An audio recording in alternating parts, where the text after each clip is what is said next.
Assalamualaikum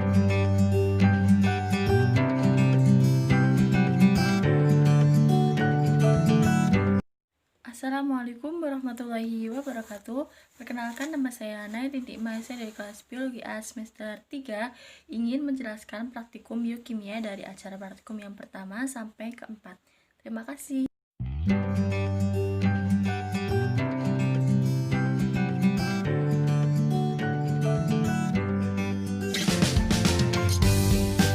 Berdasarkan acara praktikum yang pertama mengenai kadar HCG dalam urin, yaitu pada praktikum kali ini mengambil dua sampel. Yang pertama orang yang tidak berpuasa dan yang kedua orang yang berpuasa.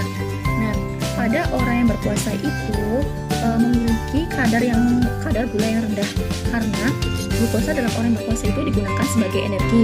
Nah, sedangkan kadar gula dalam orang yang tidak berpuasa itu menunjukkan tinggi karena masih terdapat glukosa yang diperoleh dari makanan sehari-hari. Sedangkan hormon HCG dalam urin dapat dibuktikan dalam tes PET. Pada wanita hamil itu terdapat dua garis merah yang menunjukkan bahwa itu telah terdeteksi kehamilan. Nah, sedangkan pada wanita yang tidak hamil itu terdapat satu garis merah yang artinya tidak terjadi kehamilan. HCG itu berfungsi sebagai menjaga kehamilan atau sebagai menjaga perkembangan janin untuk merekatkan sel telur pada dinding rahim dan memelihara sel telur yang sudah dibuahi oleh sel sperma yang menempel di dinding rahim. Dan hormon HCG juga berfungsi sebagai pendeteksi kehamilan. Selain itu, hormon HCG juga merangsang pembentukan hormon estrogen dan hormon progesteron untuk menekankan sistem kekebalan tubuh pada ibu yang sedang mengandung.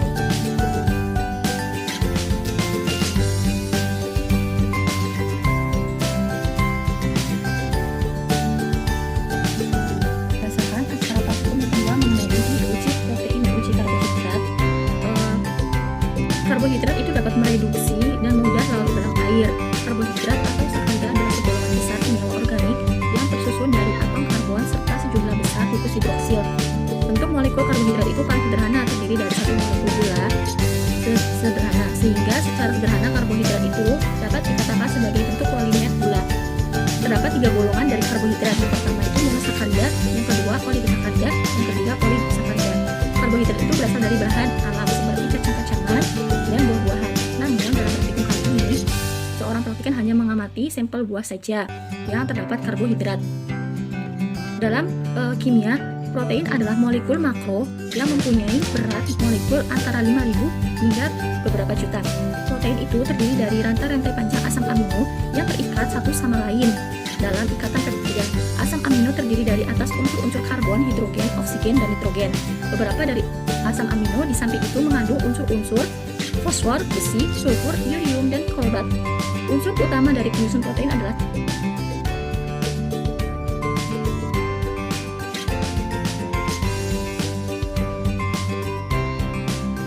berdasarkan praktikum yang ketiga mengenai lipid dan vitamin.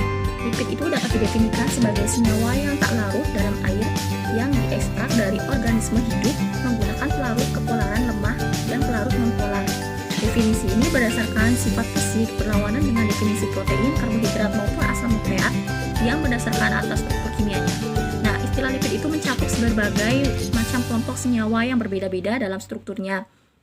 Nah, sedangkan vitamin itu adalah senyawa kompleks yang sangat dibutuhkan oleh tubuh yang berfungsi sebagai pengatur kegiatan.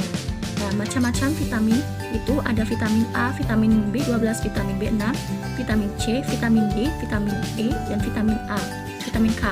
Nah, vitamin itu berasal dari tumbuhan, ada yang berasal dari hewan, dan ada yang berasal dari lain sebagainya. Pada praktikum yang keempat mengenai asam nukleat. Asam nukleat itu merupakan senyawa yang mengandung basa struktur siklik aromatik yang memiliki atom nitrogen sebagai bagian dari struktur asam nukleat. Asam nukleat itu dibangun oleh polimerisasi nukleotida yang berfungsi sebagai pusat informasi untuk menyimpan dan mengambil informasi tentang urutan nukleotida. Sebagai sampel buah dan sayur menghasilkan asam nukleat dengan benang kromatif yang berbeda. Asam nukleat itu terlihat dari segi bentuk, warna, dan jumlahnya. Terdapat beberapa faktor sehingga benang kromatif itu dapat terlihat, yaitu kadar air yang terkandung di dalam sampel buah dan sayur. Nah, sedangkan untuk warna benang kromatin terlihat sesuai dengan warna sampel dari buah dan sayur itu sendiri.